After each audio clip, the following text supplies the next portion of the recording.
Welcome back. I'm going to read Chapter 16, Full House and Full Hearts. The perseverance of the Dalai Lama crew had been put to the test when they entered the other world, but after only one day in the house on Sycamore Drive, the pirates and sailors of Starboardia had grown very accustomed to life in the 21st century. In fact, they had become a little too comfortable for Charlotte's taste. The twins' mother had spent the entire day following pirates and sailors from one room to the next as if she were babysitting 50 toddlers. Auburn Sally, Admiral Jacobson, Siren Sue, and the Navy sailors were spread out in the living room watching television. They shared bowls of popcorn and candy as they watched a program Charlotte didn't recognize. "What are you watching?" Charlotte asked. As if it had cast a spell on them, the men and women never looked away from the screen.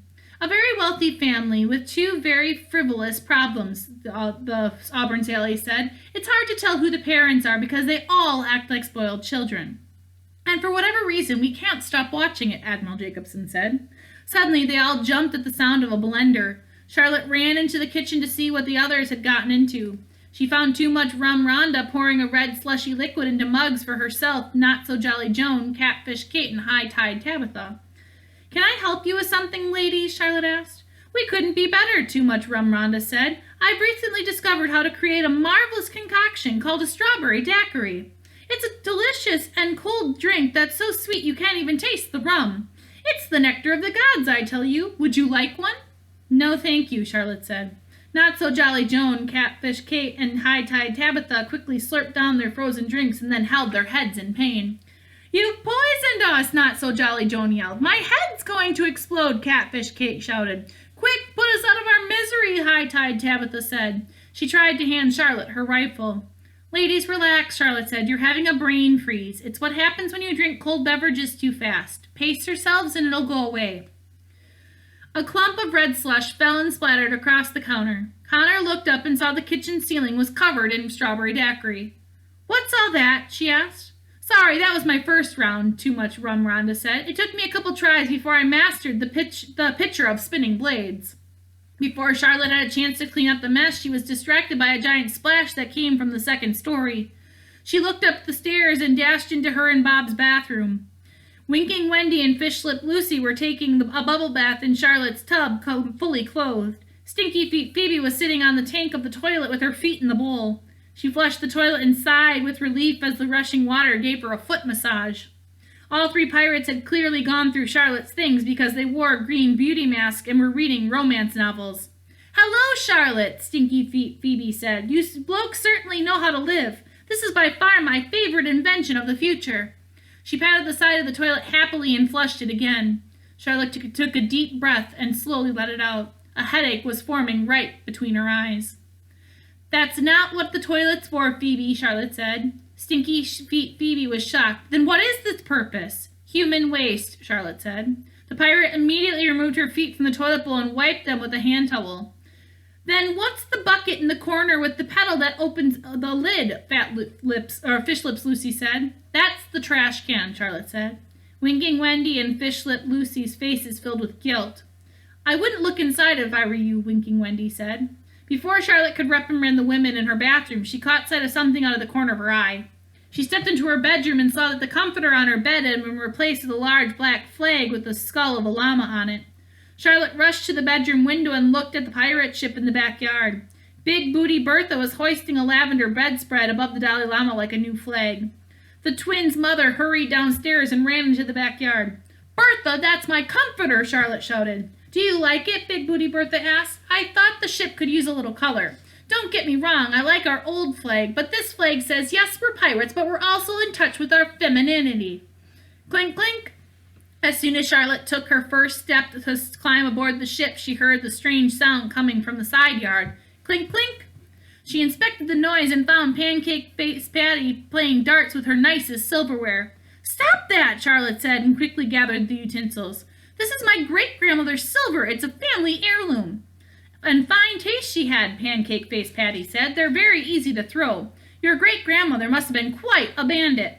Charlotte could feel her blood pressure rising. She went inside and locked herself in the laundry room before she lost her temper.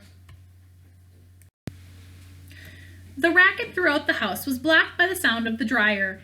It was the first peaceful moment Charlotte had had all day. She was so happy to be helpful to her children, but she hadn't expected that watching the pirates and sailors would be such a chaotic task. There was a knock on the laundry room door, and Charlotte cringed. "What now?" she asked. "Charlotte, it's Bob," her husband said. "I've just got home. Are you all right?" Charlotte quickly let him in and shut the door before the pirate followed him inside. "To be honest, I'm losing my mind a little bit," she confessed. "And these are only the characters from the first story. What am I going to do when Alex and Connor come back from Galaxy Queen? The house is too small for all these people." "I think we've bitten off more than we can chew," Bob said. "The sailors made a rope net out of my ties, and the rosary chicken turned my hamper into a nest. She also laid eggs in all my shoes. I wish I'd been warned before I got dressed for work this morning." "And we both have to work tomorrow," Charlotte said. "We can't leave them in the house alone. They'll burn it down by the time we get back." "It's not like we can call a sitter," he said, "and we certainly can't take them to the hospital with us." Bob had unintentionally given Charlotte an idea, and her eyes lit up. "That's it," she said. "What if we take them to the new wing of the children's hospital? They just finished construction and the inspections won't start until next week. It's empty and spacious, exactly what we need." Before Bob could argue with her, the dryer door popped open and Somersault Sydney rolled out of it. The pirate was very warm and dizzy. When her eyes stopped spinning, she looked up at Charlotte and Bob. "What time is it?" Somersault Sydney asked. "Almost 5:30, Bob said. "Dang it," Somersault Sydney said. "I was hoping that this was a time machine." A loud crash came from the living room. Charlotte and Bob sprinted through the house and found their television on the floor with its screen shattered. Auburn Sally and Admiral Jacobson were helping Siren Sue to her feet beside it. "What happened?" Charlotte asked. "The privileged family disappeared and were replaced by a series of merchants," Auburn Sally explained. "First, a woman was bewitching us into purchasing a mop of miracles. Then a man swallowed a tiny pebble and it soothed his aching bones. And then an old woman fell onto the floor and couldn't get up." Siren Sue looked down at the floor. "I tried to save her," she said. Bob and Charlotte looked around their house at all the pirates and sailors and shared a long sigh. "You're right," Bob said. "We can't let them stay here. We'll take them to the hospital with us. At least we'll be able to check on them while we're working. But we're still going to need supervision," Charlotte said. Connor's binder of short stories was kept safely in the corner of the living room. The cover flipped open and a beam of light illuminated the room. Alex and Connor stepped out of the beam in their newly cleaned spacesuits with huge smiles on their faces. The bliss worm sat on Alex's shoulder and oohed and awed as it saw their house. "Hey guys," Connor said. "Good news. We've recruited the cyborg army to help us." The pirates and sailors cheered and then stopped, sharing the same puzzled expression. "What's a cyborg?" Admiral Jacobson asked. "You'll see," Connor said. "They'll be in the house shortly. The cyborg queen is just waiting on a new planet construction permit from the United Universe Council. It's a long story." The broken television in the messy kitchen caught the twins' attention. "What happened here?" Alex said. "Was there an earthquake?" "We need to talk," Charlotte said. Bob and Charlotte pulled the twins into the dining room for a private word. "The house is getting smaller by the minute," their mother said. "Bob and I were talking, and we think it might be best if we take your characters to the new wing of the children's hospital. There's lots of room there, and no one will see them." "That's a great idea," Connor said. "I was wondering where we'd put the 1,000 cyborg soldiers. Good thinking."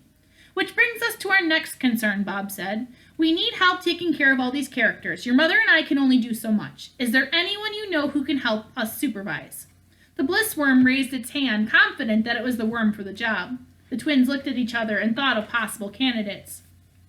"We should probably check in with the others in the fairy tale world," Alex said. "What if we bring Jack and Goldilocks back to help Mom and Bob?" "Yeah, they're probably worried about us," he said. "We can let everyone know that we've recruited half of the army. We might need some other good news." Even though the blissworm had no idea what the twins were talking about, it nodded along approvingly. It was the first time Bob and Charlotte had noticed the worm on Alex's shoulder, and they both took a step back from it. "How should we get to the fairy tale world?" Connor asked. "Grandma's old storybook?" "Yes, but instead of activating the magic within the storybook, we should use the portal potion with it," Alex suggested. "We'll have an easier way of getting back there."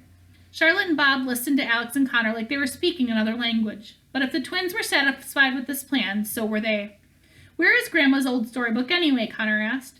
"It's on the bookshelf in Alex's room upstairs," Charlotte said. "Great," said Connor. "Thanks for being so organized, Mom." Alex snapped her fingers and their spacesuits turned into normal clothes again. She handed Charlotte and the blissworm, and the twins ran up the stairs to Alex's room. Despite its energetic attempt for a hug, Charlotte held the blissworm away from her body like it was poisonous. "Charlotte," Bob said in shock, "there's an alien worm in our house." In her bedroom upstairs, Alex scanned her bookshelf until she found the spine of her grandma's emerald storybook. She pulled it out and read the golden title aloud. "The Land of Stories," she said. "More like the Land of Troubles," Connor laughed. Naturally, the book was nostalgic for the twins, but they didn't have time to walk down memory lane.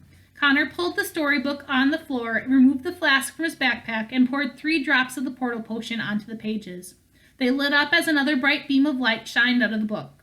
While Connor got the storybook ready, the title from another book on the shelf caught Alex's eye, King Arthur. It made her heart sink and her face fall. "Is something wrong?" Connor asked her. "Not at all," Alex said. "Go ahead, I'll be right behind you." Connor stepped into the beam of light and disappeared from the bedroom. Alex pulled her copy of King Arthur off the shelf and stared at it.